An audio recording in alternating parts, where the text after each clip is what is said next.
Druidry or Druidism, some people call it Druidism because they make it more like a religion, others call it Druidry because they see it more as a philosophy.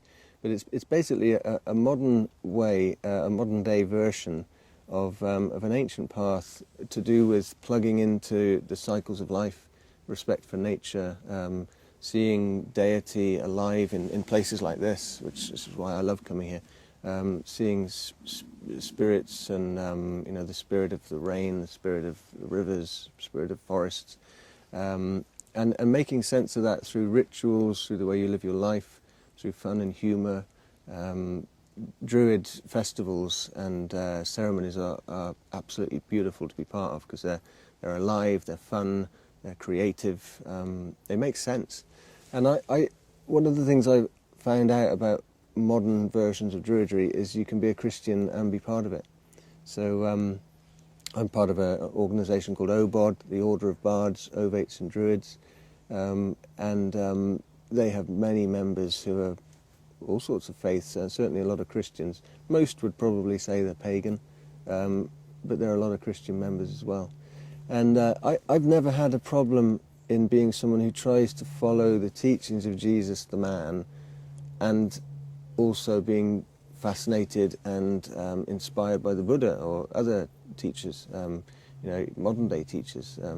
Dudeism, I found Dudeism incredibly beneficial for my own personal Christianity, because Christianity can be so damn perfectionistic. It can put you on a guilt trip. So I found Dudeism especially beneficial and almost a necessary complement, really, to Christianity, because Christianity can be. Sorry, could you start again? Interference. Come closer. Yeah. Start again now? Yeah. Okay. Yeah. Dudeism I see as a sort of a necessary complement to Christianity, which can be so soul-destroying, really. And it can be. Let's face it. It can be horrific. And I still am a Christian. I'm a priest. Independent, but I'm a priest.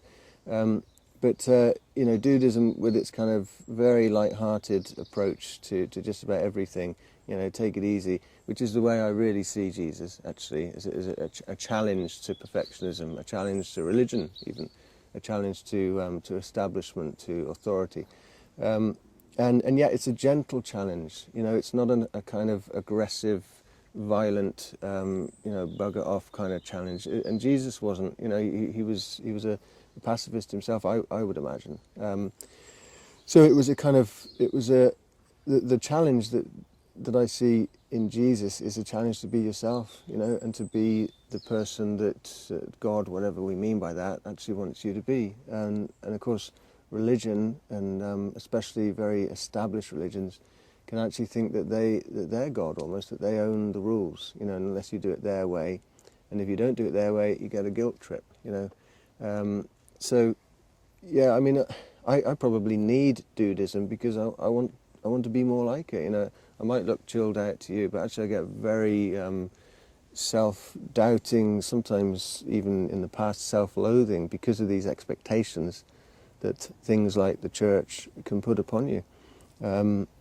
Somebody once said that in the Bible it says God created man in his own image. Actually, I think it's the other way around. We've created gods in our image.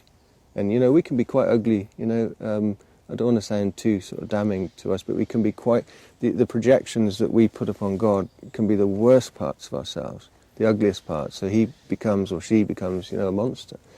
So yeah, I've never had any problem being eclectic, being broad-minded.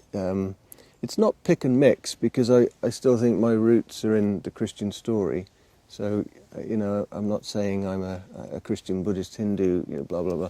But I think I'm kind of grown up enough in my own faith to be able to look with, with some sense of authenticity at what other faiths have to offer and incorporate it into my own journey.